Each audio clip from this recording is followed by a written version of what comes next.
তোমাৰ নামটো? মোৰ নাম উজ্জ্বল বিকাশ দাস। এবাৰ CBSE দশম শ্ৰেণীৰ পৰীক্ষাত তুমি কোন বিদ্যালয়ৰ পৰা সুখ্যাতি লাভ কৰিবলৈ সক্ষম হৈছিলা? মই শুৱালকুছিৰ হলিকি। তুমি সফলতা লাভ কৰিছা, কি ক'বা?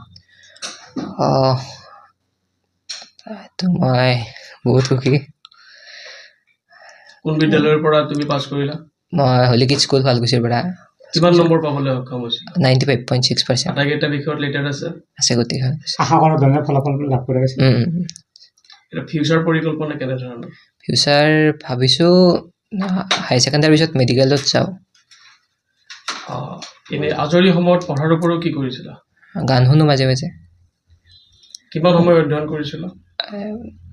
5-6 ঘণ্টা। 5-6 ঘণ্টা অধ্যয়ন এটা ভাল ৰিজাল্ট কৰিবলৈ। আচ্ছা, মা দেউতাৰ পৰা কেনেধৰণৰ প্ৰেৰণা পাইছিলা? মই কষ্ট কৰিছিলোঁ মোৰ কাৰণে বহুত। এতিয়া মা দেউতাক কি ক'বা? ধন্যবাদ দিবলৈ বিচাৰোঁ। সফলতাৰ আঁৰত কোনোবা বৰেণ্য ব্যক্তিৰ কিবা আদৰণীয় পদক্ষেপ তুমি লক্ষ্য কৰিছা নেকি? মোৰ টিউশ্যন ছাৰ আছিল, মোৰ মা দেউতা, মোৰ বন্ধু এনেকুৱা আছিল, বহুজনৰে আছিল। তেওঁলোকক কি ক'বা এতিয়া? চবকে ধন্যবাদ দিব।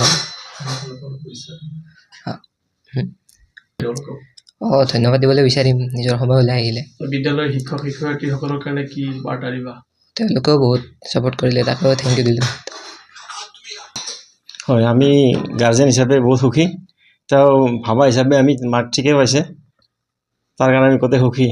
আৰু স্কুলৰো টিচাৰখিনিকো আমি ভাল পাইছোঁ, তেখেতসকলক, টিচাৰ বাইদেউসকলক। বিশেষকৈ আৰু এজন টিচাৰ আছে, তেওঁ গাইড দিছিল, বিৰাজ দাস, তেখেতক আমি ধন্যবাদ দিছোঁ। লগতে আৰু সাংবাদিক বন্ধুসকলেও আমাক সম্বৰ্ধনা জনোৱাৰ কাৰণে তেওঁলোকক বহুত বহুত ধন্যবাদ জনাইছোঁ। তেওঁৰ সাফল্যত নিশ্চয় আপোনালোকৰ এটা আনন্দৰ বন্যা পাইছে। হয়, আমি গোটেই পৰিয়ালে সুখী তেওঁৰ আনন্দত। আশা কৰা ধৰণে ফলাফল লাভ কৰিছে। হয়, পাইছে।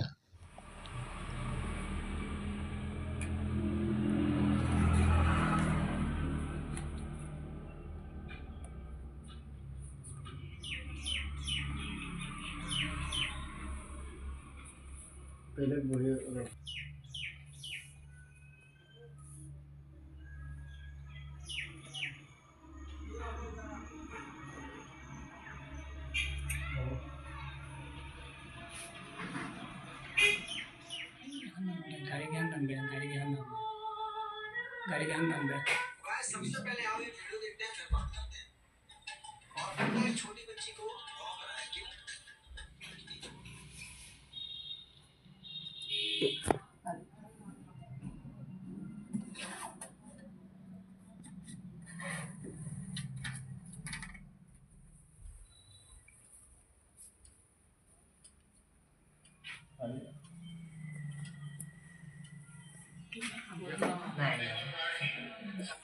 एक्स्ट्रा एक्टिविटी आपले.